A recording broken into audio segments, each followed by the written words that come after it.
and type in, say hello. So how was your day? It was good. The weather's really awesome. Yeah. So I'm enjoying that. I'm ready for summer. Is there like a particular like outside activity that's your favorite? Eating outside. Okay. I love a good patio. So I love Clyde Warren for eating outside, just because there's so much people watching to do. But then you can walk to the museum afterwards. So there's yeah. For those that aren't in Dallas, Clyde Warren Park. If you live in Fort Worth, you need to come to Dallas and visit Clyde Warren Park. It's downtown and it's amazing. And there's food trucks. I'm all about the food. Yes. Yeah, and it's near all the museums and all that good stuff. So yeah. So we are going to go get started. So we're talking about secondary trauma today. Also known as compassion fatigue. Yes, or vicarious trauma. Yeah. So it has a lot of different names, and there's a lot to say about it. So this is not exactly a warm and fuzzy topic, but at the same time as birth workers, we just need to be aware of what's going on and how we react to our profession, because it's tough to be a helping professional sometimes. So why don't we introduce ourselves then? Yeah. Do you want to start? Sure. So I'm Tiffany. I don't know how many of you caught the Facebook Live last week with Best Doula Training, but shout out Best Doulas, Amanda and Maria.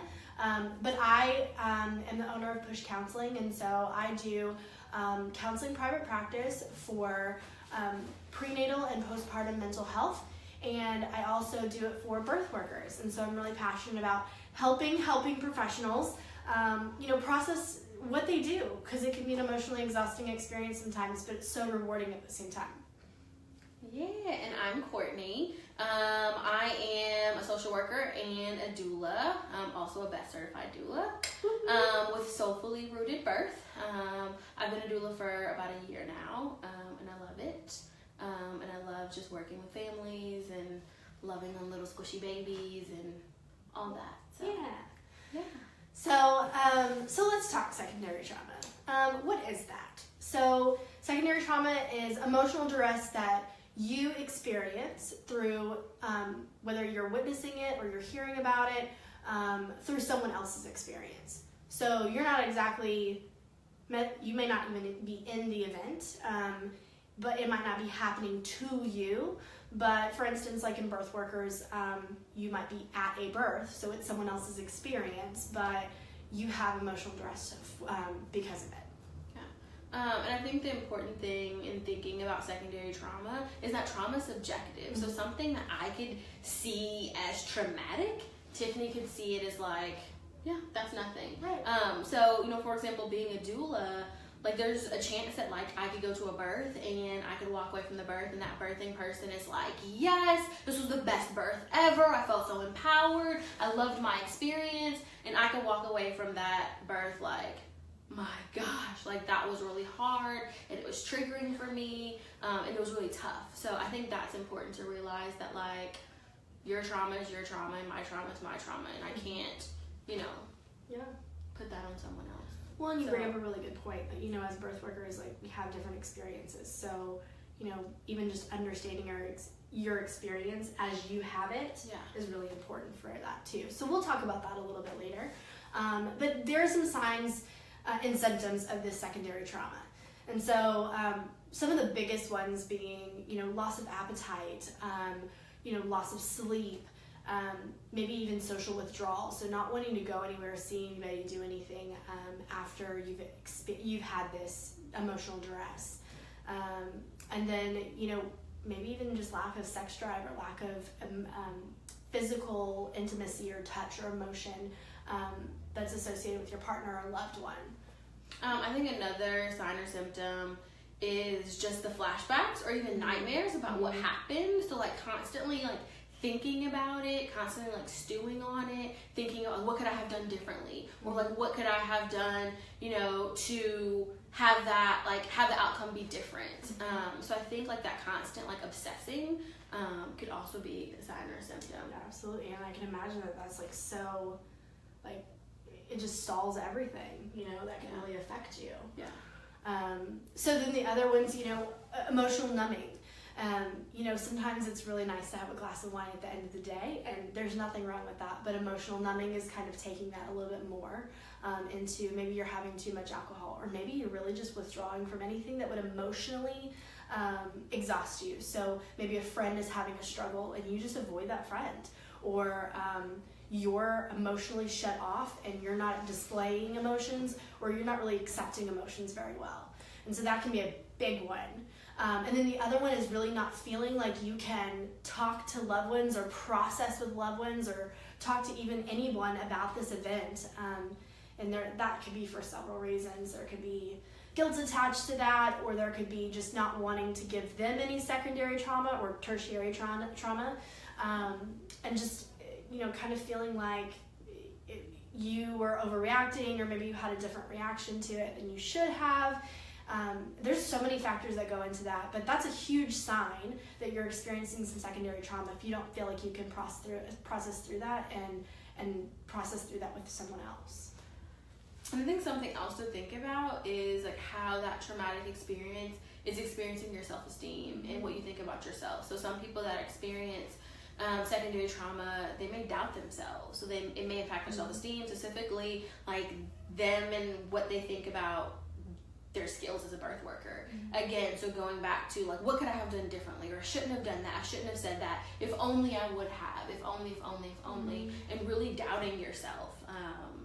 And I think that that's tough because we can get stuck in that like spiral and like really get to a dark place in doing that. Yeah, and I know you and I talked about like even just avoiding future births or avoiding future activities that might re-traumatize you again. And so, you know, whether it's not taking on births for, I don't know, like home births or hospital births or something very specific to the event that you had the last time, like that can really stall your business, your practice, because you haven't been able to process some of those feelings and you've experienced some of that secondary trauma. So being aware of that is super important.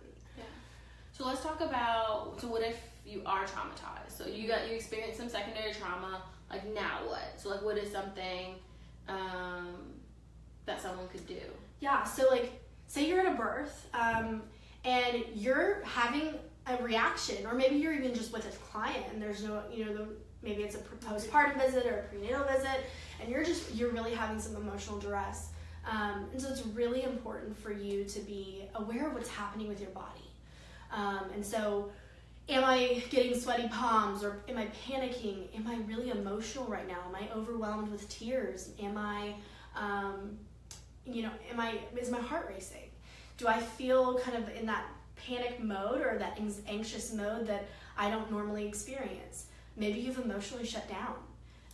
Maybe you're in a prenatal and you just have decided that you're going to close off.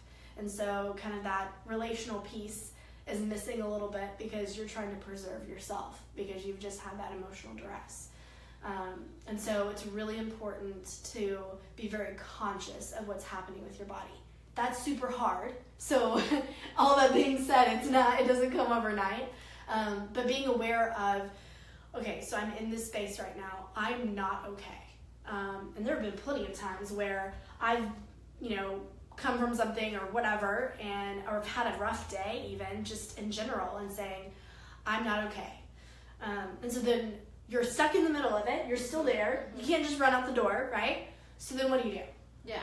So I think also, like, in you saying that, it makes me think about also doing some work around what your triggers are. So, like, really thinking through, like, for example, if someone had a really tough birth where, like, there was vacuums and forceps used, like, let's say that happened to me personally, like, me being aware of that and, like, me knowing, like, that's a trigger for me. So if I'm in a birth supporting a family through that may be a trigger for me. So how am I going to care for myself? So I think, like, being able to do some work around, like, what your triggers are, so that way when you do feel yourself getting the sweaty palms or, like, really hot, that you can care for yourself. And I think when it comes to not self-care, like what to do when it's happening during a birth, is like thinking about like how you're going to love on yourself. So, like, recently I had a fellow doula that was experiencing a really traumatic birth, and she was able to get away for a few seconds and shot me a text message and said, hey, I'm struggling, I need some love. so I was able to support her and give her some words of encouragement. So, she was experiencing all those feelings, so she was able to say like, hey, love on me. And I was able to help her out with that. So I think that was really awesome as well. Yeah, so being able to reach out to somebody, and sometimes it's even easier when you're reaching out to a birth worker because they get it. You don't have to do the backstory. You don't have to, say really anything because, everyone's kind of been there, whether it's a traumatic birth or it's a difficult birth or whatever it's been, like somebody's going to be able to relate to you. So find your person. I know there's plenty of times you realize like sometimes it's okay to just text, I'm not okay, or call and say, I'm not okay, and just be here with me. Sometimes that's all we need. We just need somebody to be present with us, whether it's silence on a phone or somebody talking to us. So I think that's a great point that you made. And then afterwards, so you've left, the hospital, or the birth is over, or you've left the visit. So what does that look like? And so really, again, kind of assessing where your body is. Where are you now? How are you taking care of yourself now? And I have to admit that Courtney is the best. She's like the self-care guru. And so she knows all things self-care, and I'm like, what is that again? Like, what do you do? And I'm working on like self-care, but like she's just like, I know this, and she preaches it all the time. And so, but you've always got some good tips for self-care. Yeah, so I think self-care is like finding out like what you love, and I think like the typical self-care like massages or whatever that people do to relax, but I think it's like just finding like what's good for you. So, for me, what I love two things: Sudoku. So like when I'm at home, and especially after a birth, like when I'm at home, I tell my family, so I have a 1-year-old at home, and I'll tell my husband like Mama's on break, and I'll sit there and play a game of Sudoku sometimes too. And like for me, like that fills me back up. I love food, like I said, I love patios, I love tacos, I love donuts also. So like that fills me up. I don't know, what do you do? So this is full confession time, but I watch trashy TV. So I like working out, and I like, processing with friends. I like just talking with friends and being social and interacting. And, I like going shopping by myself, or going to a movie by myself for like an entire summer. That's exactly what I did. So I went to as many movies as possible, as many nights as possible, and I just ate popcorn and enjoyed my movie. But I like trashy TV. That's my number one. So all the Real Housewives and all of the Bravo and all of the VH1, and I'm a trashy TV junkie. So, but it kind of releases my mind. I don't have to think about anything. I don't have to worry about anything. I'm not replaying anything in my head. I'm just relaxing, and I'm mindless at that moment.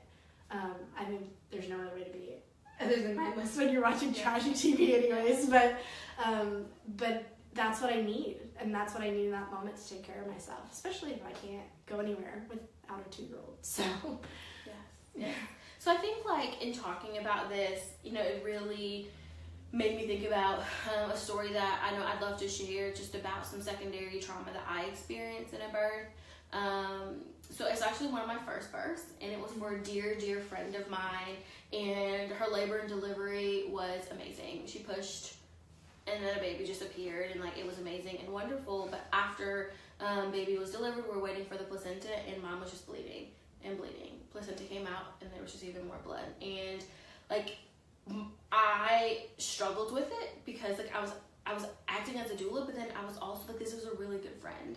And for me inside, I was panicking because I know about the maternal mortality rate for Black women, and that it's 4 times higher than white women. And supporting this friend of mine, all of these statistics are going through my head, and I'm thinking about all the what ifs, and I'm thinking about what's going to happen, and all these things are happening inside of me. But I'm like, Courtney, you have to stay cool, calm, and collected for her, for your client, for your friend. Like, you have to hold it together. So I stayed there and I held her hand, and I'm like, this you're gonna get through it. Like, this is good. Baby's safe. Baby looks great. I asked Dad, like, hey, take some pics, bring over to Mom while we're waiting. Like, just being there, talking to her, telling her that she's an amazing mom, and just like being there for her while I'm having to suppress what I'm feeling.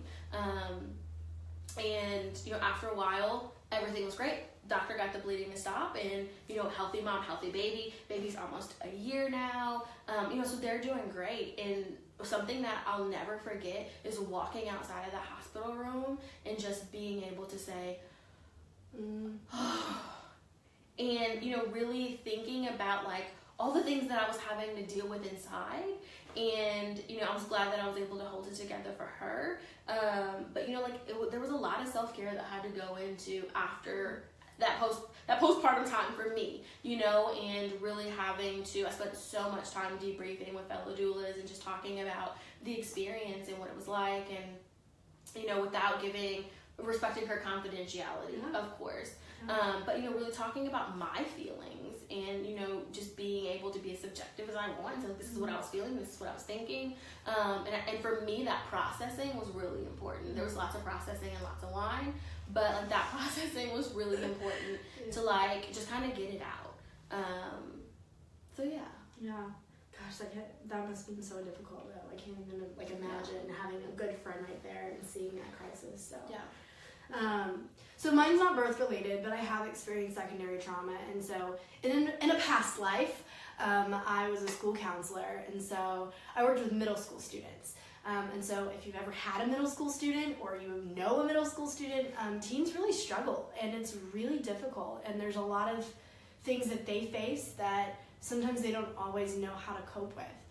With that being said, I had a lot of students one year who wanted to hurt themselves. And so I felt like it was a revolving door of really, like, emotionally hurting students and kids in crisis who were really struggling with knowing how to not hurt themselves but at the same time get the help that they needed. And so I was the first line of defense in that situation, and I was growing, my heart was breaking, and at the same time I know I was experiencing that secondary trauma. So one of the symptoms that I experienced was that anytime anybody joked about, like, hurting themselves, or, oh, I want to die, or, oh my God, it's gonna kill me, like, I was on hyper alert. And so then I would start going through all of the risk assessment questions and asking them, and even loved ones and my husband and, you know, whatever. And they might have been jokes, but I was hyper vigilant. And so then I would get panicked and I'd get anxious. And so experiencing some of those, like, physical symptoms that I was having, I realized I wasn't okay. And so at the end of the day, I knew that it really boiled down to taking care of myself. Yeah. And so, you know, processing it with other people, while, again, respecting that confidentiality is super important. But my other school counselor friends, and I had an awesome counseling partner who I was able to go in her office and just talk and cry and just kind of get it all out and really, like, understand what was happening. And then I would go home to my family, and I didn't mention this earlier, but one of my favorite things to do is play with my kid. And so kids are awesome, especially when they're yours. And so, you know, going home and playing in the yard, or going home and, you know, taking her to get ice cream, even though she was probably not supposed to have ice cream at that age, but it's okay. So just doing something fun and getting out of the house and getting out of my headspace, and then, you know, at night watching that trashy TV, which helped. But yeah, it came to a lot of, like, that aftermath of, like, I've got to do something differently. And kids will, unfortunately, there will always be kids that are hurting, and I want to be the one to help them, but at the same time, I need to take care of myself and fill my tank before I give someone else my gas. So, So, like, as a birth worker, like, you can't be there 100% for your clients if you're not taking care of yourself. Yeah. You know, that takes a lot of work. Yeah, it does. And so, you know, what are some ways that you take care of yourself? I see we're getting comments too, so maybe we need to jump up there. Yeah. So we're doing this by ourselves. So, like, I'm gonna jump up and see, like, what people are saying. Movies by myself is one of my favorites. I love that. Another one for movies. The release and feeding of each other's input is imperative. Oh, I'm really close. Hey, y'all. Yeah. So. I'm glad you guys got to share some ways that you take care of yourself. Keep those coming. So, you know, the way in which we take care of ourselves, I don't think really matters. Like, at the end of the day, like, it's the fact that we're getting filled up and we're doing something. However, I am, like I said, I'm really happy, passionate about helping professionals. Counseling is a helping profession. Social work is a helping profession. Doulas, doctors, nurses, birth workers, that whole process of pre, during, and post maternal health is so important. And sometimes we give of ourselves over the top because we're so, we just love people and we love moms and we love families. And so I offer services for doulas and for other birth workers. And so I'd love to meet you. If you've experienced secondary trauma, or maybe you watch this and you're like, wow, okay, I've felt that. And maybe it's not in birth work. Maybe you've experienced that in personal life. Maybe you've experienced that with family. Sometimes, family experiences that we have emotional duress under, or maybe events that we've experienced have given us some trauma. And so I just want to be able to be a resource for you. So if you want to do just a one-time session, it's $35. If you want to continue therapy, my fee is $75. And so I can do online. So wherever you are, I don't know if you're just all in Texas or if you're all in Dallas, but wherever you are in the world, I can also do an online session. And then I have an office, and I've gotten the great privilege of sharing an office with Maria from Great Expectations, shout out. And she and I share this space, but I'm able to meet with you guys in the evenings during the week and on weekends. So if you guys want that, just reach out to me, like my page, Push Prenatal and Postpartum Counseling. Yep, that's amazing. Yeah. So and then you can follow us on Facebook and Instagram at Soulfully Rooted Birth, yes, right? Soulfully Rooted Birth. Yeah. And at Push Counseling on Instagram. But I hope this has helped. I hope that this has given you guys some insight. I love being able to talk through things. Yeah. I think it's just super important that that you have a support system. So you have one here, obviously, with us, but create some with each other.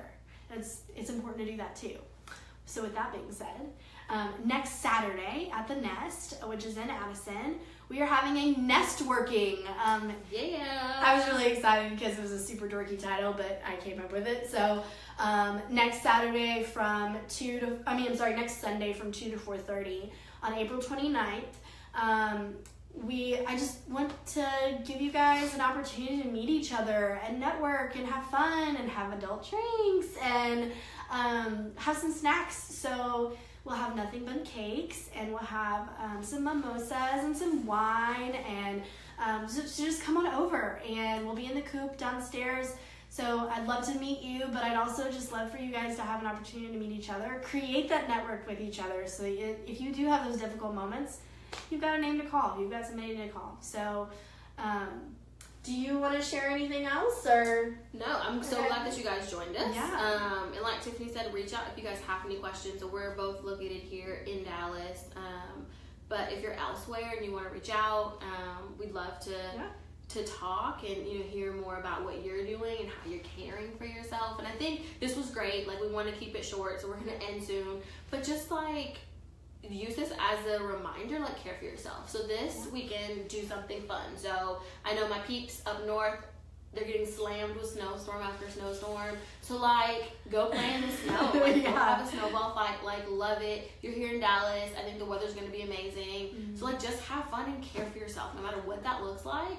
Care for you. Fill up your tank. Because if you're a caregiver in any way, shape, or form, you have to fill yourself up. You have to fill up your cup. So yeah. See, I told you she was the guru. She's really good at this, and it just makes you feel all warm and fuzzy when you say it. So thank you for saying that. You're welcome. But thank you guys for tuning in, and I hope to see you around, or I hope to at least meet you. We're just a phone call or email or DM away. So if you ever need anything, we're here for you. But I hope you guys have a great night, and we will post this for later reference too. So bye.